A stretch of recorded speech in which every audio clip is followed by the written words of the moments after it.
mtu anaweza kutunga wimbo kupitia situation ambao anapitia.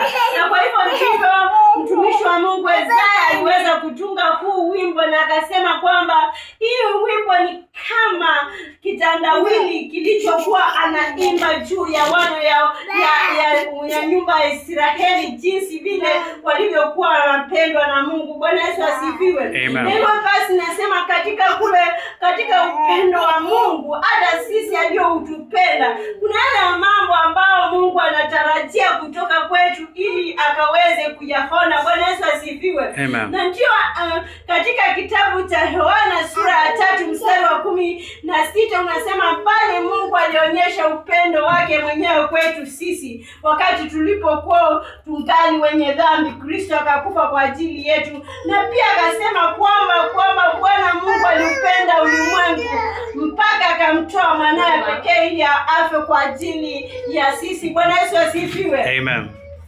Na katika jambo hili la kupendwa na Mungu kuna yale anayotarajia kutoka kwetu ambao tuliopendwa na ambao tunajua kwamba Mungu alitupenda. Bwana Yesu asifiwe.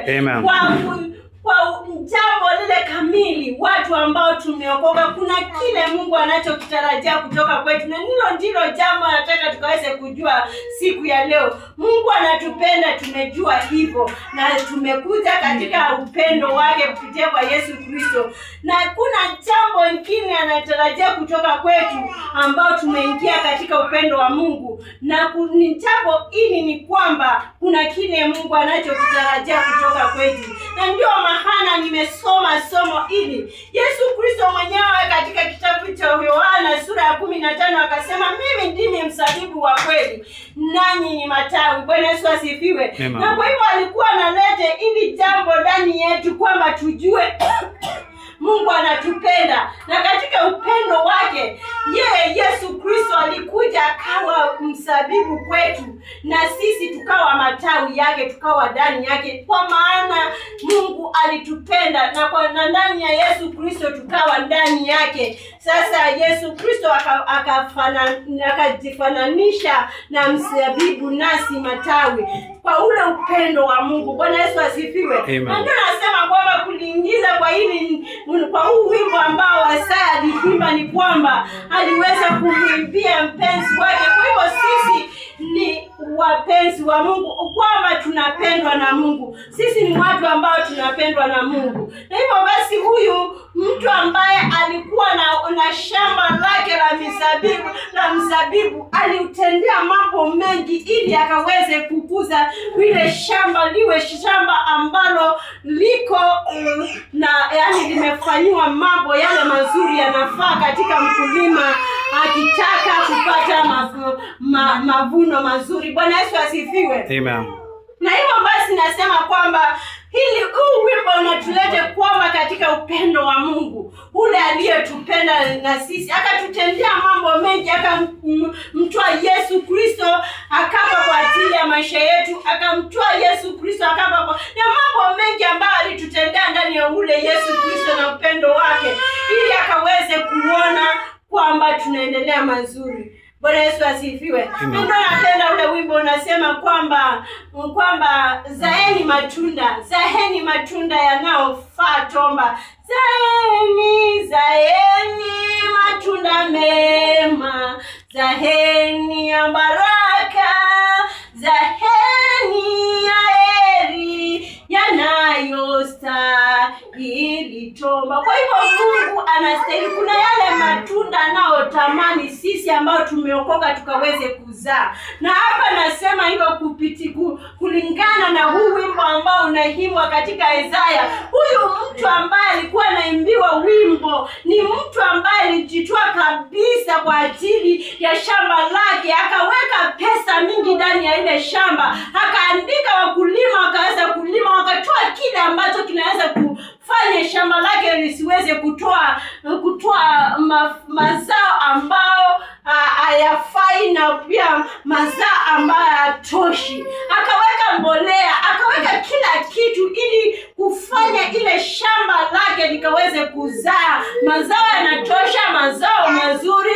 Na kwa kweli kabisa akatarajia mazao mazuri kupitia kwa shamba lake ambalo lilikuwa la mizabibu. Na akaweka hata mnara, akaweza kuweka ua kwa ajili ya shamba lake lisiweze kuliwa, kusiweze kukanyanga vitu vikakula, kusiweze kuingia vitu ambavyo vinaweza kuharibu mizabibu yake. Na kwa kweli akatarajia mambo mazuri kutoka kwa ile shamba lake, na akaweza kukaa starehe kugonjea mavuno wakati wake. Na tena pia akachangua mbegu. Bwana Yesu asifiwe. Akachangua mbegu ambalo anaweza kupanda kwa ile shamba lake, na akasema kwamba alishangua mbegu ambalo ni la zabibu, mzabibu mzuri, mzabibu ambao ni mzabibu wa kweli, na mzabibu ambao unaweza kutoa zabibu mzuri.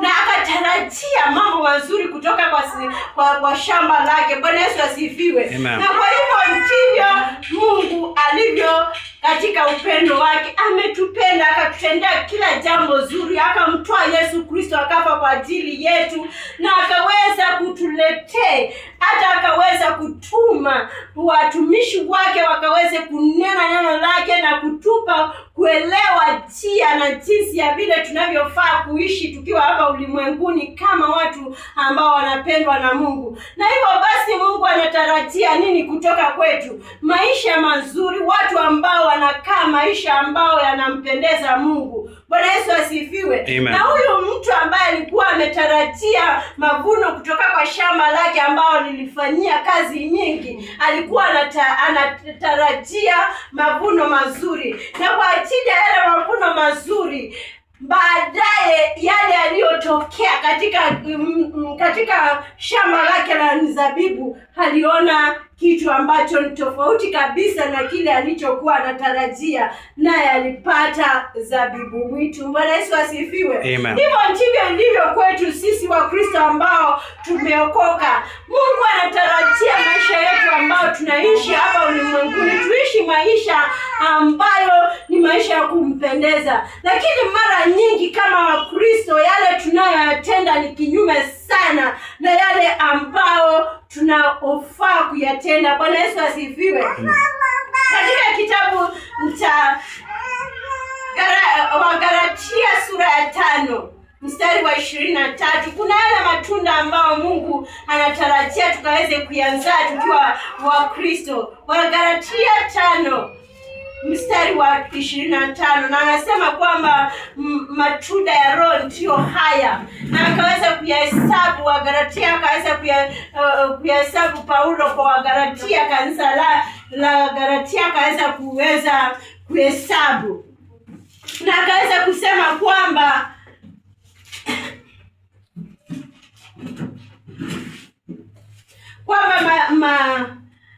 matunda ya Roho ni haya. Katika mstari wa 23 nasema kwamba, ama 21 nasema 22 nasema kwamba, lakini tunda la Roho ni upendo, furaha, amani, uvumilivu, utu wema, fadhili, uvumilivu, upendo, kiasi. Juu ya mambo kama hayo hakuna sheria. Bwana Yesu asifiwe. Kwa sisi ambao tumependwa na Mungu, kunao matunda ambao kama kuuzao ambao Mungu anatarajia kutoka kwetu, na nimeweza kuyasema kwamba ni tunda la rohoni ambao nimeweza kuhesabu. Kuna upendo, uvumilivu, mambo kama hayo, yale mazuri. Lakini yale ambao tunayaona katika Wakristo, kuna mafarakano, vitina, vitu ambavyo havifanani na matunda ya watu ambao wamependwa na Mungu, na kama shamba ambalo ni la Mungu anatarajia mambo mazuri. Maana kila siku maana ile lingine Mungu ametupa hata watumishi ambao wanaturekebisha kwa neno lake. Pia ametupa neno lake Biblia ambalo linatupa jinsi ya vile tunavyofaa kuishi sisi wa Kristo. Mambo kama haya ni yale ambayo yalitendewa ile shamba la mizabibu. Yani ni mambo mazuri yalikuwa yalikuwa yametendewa ili yakaweze shamba likaweze kulete uzao na matunda mema, lakini utofauti ukaonekana. Hivyo basi nasema kwamba sisi Wakristo ambao tumeokolewa na Yesu Kristo tunafaa kukaa maisha na kuzaa matunda ambayo yanafaa Ukristo. Bwana Yesu asifiwe. Na matunda ambayo yanafaa jinsi vile Mungu anatupenda, kwa maana Mungu hivyo ndivyo anavyopenda kutoka kwetu, kwa maana ametutendea mambo mengi ambayo anatarajia tukaweze kuyachukua maishani mwetu na tukaweze kukaa. Bwana Yesu asifiwe. Na hivyo basi ndivyo nasema kwamba Mungu wetu hili ambalo tunalolitenda kinyume na yale anayotarajia kutoka kwetu, ama mazao haya ambayo tunazaa kinyume na upendo wake na kinyume na mzabibu wa kweli Yesu Kristo, na kinyume na sisi tawi ambayo uko ndani ya Yesu Kristo, ndio inamghadhabisha. Na hivyo basi anauliza kwamba ni nini lingine naweza kufanyia hao watu wangu? Nimewaokoa kwa damu ya Yesu Kristo, nimewaonyesha njia ya ukweli, na ile njia ya ukweli hawataki kuipitia. Kile ninachokiona ni kupotoka kwa wengi wao. Wengine wanafanya mambo ambayo yako tofauti kabisa na vile wanaofaa kufanya. Bwana Yesu asifiwe. Amen. Wengi wao wamejaa masengenyo, wengi wao wamejaa vitina, wengi wao wamejaa chuki, wengi wao wamejaa mambo yasiyoeleweka, vita na mambo mengine yasiyoweza kuhesabika. Kwa maana haya ni kinyume na vile ambavyo mtu ama Mkristo anafaa kuishi, na vile Mungu wetu anataka tukaweze kuishi. Kwa hivyo mazao ambayo tunazaa tukiwa ndani ya Mungu ni tofauti na yale ambayo anatarajia sisi tukaweze kuzaa. Bwana Yesu asifiwe. Na tumeambiwa ukweli kabisa, yale matunda yanafaa sisi tukaweze kuzaa ni upendo, amani, yani mambo kama hayo, mambo ambayo ni mazuri ambayo nafaa Yesu Kristo ambaye ni mzabibu wa kweli, na ndani yake tumezaa kitu tofauti. Kwa hivyo kama wimbo ulioimbwa na Isaya 5 unaleta hiyo picha vizuri kwamba sisi Mungu wetu kwa upendo wake anatarajia mambo mazuri kutoka kwetu, anatarajia matunda mazuri kutoka kwetu, lakini yale tunayoyatenda ni kinyume sana. Na sasa ndio anasema kwamba ni nini kingine ningeweza kuwatendea ninyi ambao mmeokoka? Ni nini kingine ambacho ningetendea watu wangu? Mimi nimewaweka katika upendo wangu, nimewaita wana katika ufalme wangu, nimewaweka katika hali ya kupendeka, lakini mambo yale mnayoyatenda ni kinyume cha yale matarajio yangu. Bwana Yesu asifiwe. Hivyo basi nasema kwamba katika ulimwengu wa sasa Bwana Mungu anatuona hivyo sisi, kulingana na wimbo huu wa Isaya 5 ambao alisema kwamba namwimbia mpenzi wangu wimbo wa mpenzi wangu. Alikuwa na shamba lake ambalo lilitunza vyema, akalitendea vyema, akachagua na hata mbegu, akapanda mbegu mzuri ambao ilikuwa imetoka katika hali ya kuchanguliwa. Lakini Bwana yale aliyotokea ni tofauti na yale ambao alikuwa anatarajia. Bwana Yesu asifiwe. Na hivyo basi weka hii wimbo katika ulimwengu wa siku za leo. Ni hivyo mambo yalivyo. Mungu wetu anataka tukaweze kuzaa matunda ambao yanastahili Ukristo, anastahili watu ambao wamependwa na Mungu, watu ambao ni watoto katika ufalme wa Mungu, watu ambao ni wafalme, watu ambao ni makasisi wa Mungu. Lakini yale ambayo nayoyaona ni tofauti sana, na naona mambo ambayo yanasemekana katika Wagalatia 5 kwanza mstari wa 19. Wagalatia 5 mstari wa 6, yani mambo tofauti na yale ambayo Mungu wetu ambayo anatarajia kwetu.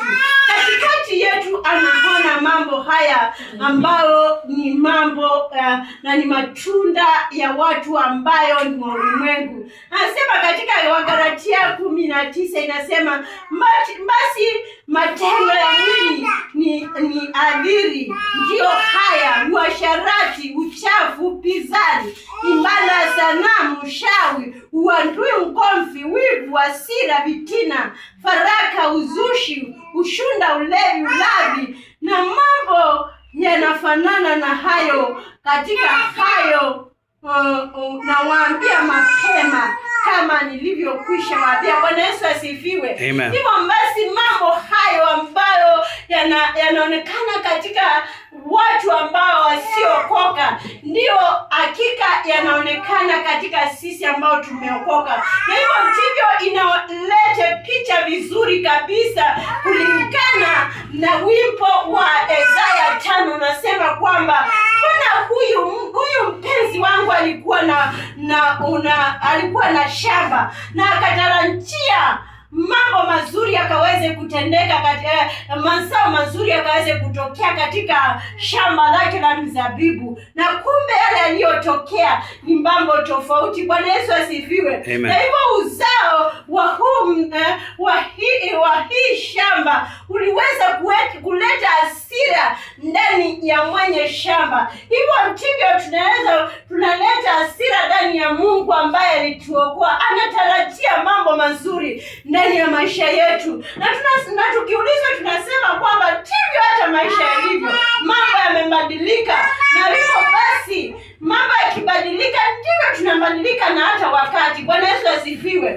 Hivyo basi tunaye Mungu ambaye ambadiliki na majira na nyakati, na vile alivyokuwa ndivyo alivyo na ndivyo atakavyokuwa, na hivyo ndivyo anatarajia kwetu ambao tumeokoka, tukawe kama jinsi alivyo. Tusibadilike na wakati, tufanye mambo ambayo yanamuudhi Mungu wetu, tufanye mambo ambayo Mungu wetu atarajia kabisa kutoka kwetu, ambaye alitupenda sisi, ambaye alituita wana katika ufalme wake, sisi ambaye anatarajia mambo mazuri yakatoke kwetu, tukaweze kukaa maisha ambayo yanampendeza Mungu. Tusiweze kuwa tunaleta hasira kwa Mungu wetu ambaye akitarajia mambo mazuri, akitarajia matunda mazuri anapata, sisi tunaenda kinyume na tutafanya tofauti na vile anavyotarajia. Bwana Yesu asifiwe. Amen.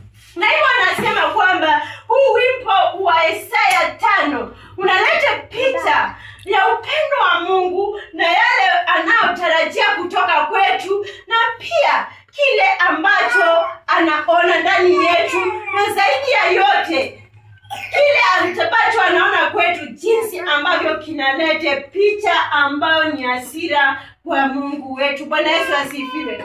Na ndipo mwimbaji alisema kwamba mimi niambieni, kati yangu na shamba langu ni nini haswa asikulitendea hii shamba langu ndio likaweze kunifanya hasira hivyo? Akaweza kusema kwamba mimi sioni ni nini ambacho sikutenda hii shamba langu, lakini naona tu ni madharau ya hii shamba langu. Na akasema kwamba mimi kuna jambo ambalo nimewaza ndani ya akili yangu, na ndio ule wimbo unasema kwamba shoka limewekwa tayari kukata mti usiozaa matunda na kuchomwa moto. Bwana Yesu asifiwe. Hiyo inaleta picha ya kwamba Mungu ako na hasira, na hakika kuna jambo anatarajia kufanya kwa wale ambao wanaenda kinyume na vile anavyotarajia katika maisha yao. Na anasema kwamba katika mzabibu wa kweli Yesu Kristo ambaye ametuonyesha njia, amesema kwamba kila tawi lililo ndani yangu ambao lizai matunda nitalikata na kufanya nini? Na kuchoma moto. Bwana Yesu asifiwe.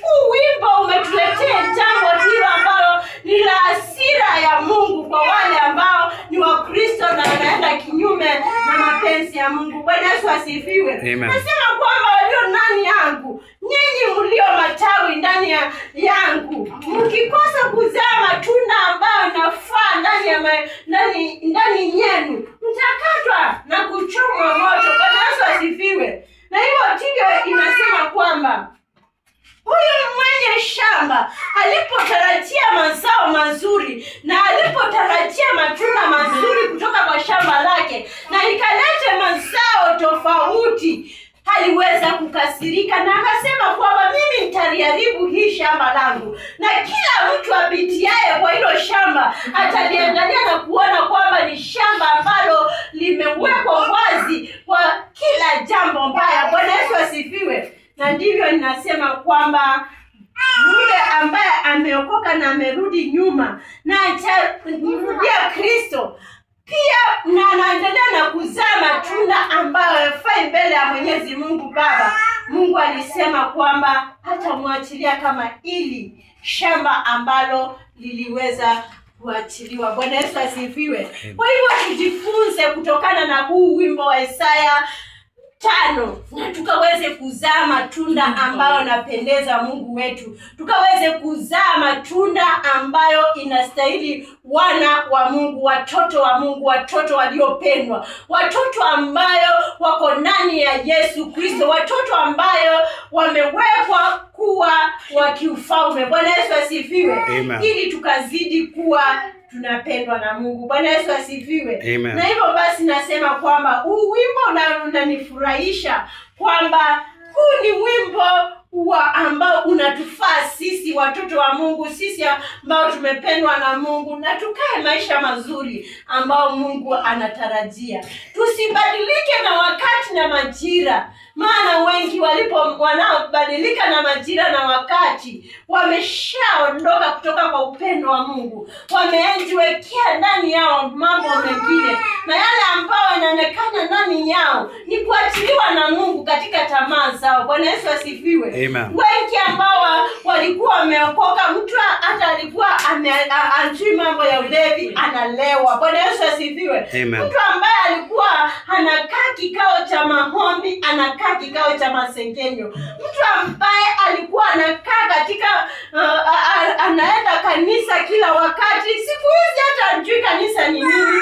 Na hayo ndio mambo ambao inaonyesha kuachiliwa na Mungu katika tamaa zako na katika maisha ambao unapenda. Bwana Yesu asifiwe. Ili hata upendo wake usionekane ndani yako. Bwana Yesu asifiwe. Maana yale Mungu anatarajia kutoka kwa sisi ambao ni watoto wake ni kukaa maisha mazuri, kuzaa matunda mazuri ambao nimesoma katika kitabu cha Wagalatia 5 mstari wa 22 ambao nimesema kwamba tunda la Roho ni hili. Matunda ya Roho ni haya ambao inatarajiwa kutoka kwetu. Wagalatia 5 mstari wa 21 wa 22 unasema, lakini tunda la Roho ni furaha, amani, uvumilivu, utu wema, fadhili, uaminifu, upole, kiasi. Juu ya mambo haya hakuna sheria. Bwana Yesu asifiwe. Yaani matunda ambayo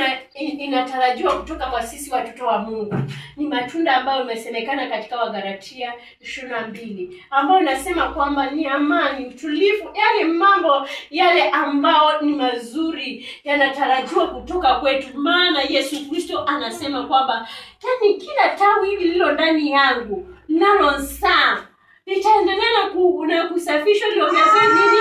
Mazao. Na ndio nasema kwamba sisi ni mzabibu wa Yesu Kristo. Sisi ni tawi ndani ya Yesu Kristo, mzabibu wa kweli ambaye ametuonyesha njia ya kweli. Tuzae matunda ambao yanafaa mtoto wa Mungu. Bwana Yesu asifiwe.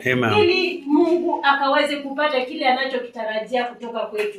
Na maana hayo nasema kwamba kwa kuwa tumeokolewa na Yesu, kwa kuwa tumependwa na Mungu, tusimweke hasira Mungu wetu. Bwana Yesu asifiwe. Lakini tukae tukizaa matunda yanayofaa. Tusibadilike na wakati na tusibadilike na majira. Maana siku hizi hata watu ambao wameokoka wanaenda kanisa, wanafanya mambo ya Mungu, wanafanya mambo machafu. Na hayo ndio ilikuwa neno la Isaya akiimba wimbo huu kwamba Yani Mungu yani mpenzi wake alitarajia shamba lake likazae matunda mema, lakini likazaa matunda mwitu, yani mzabibu mwitu. Bwana Yesu asifiwe. Amen. Yani mambo tofauti na matarajio. Bwana Yesu asifiwe. Hivyo basi Mungu wetu asione mambo tofauti na matarajio yake ndani ya maisha yetu, lakini tukazae matunda mema yanayofaa Yesu Kristo. Bwana Yesu asifiwe. Amen. Ambaye ni mzabibu wa kweli,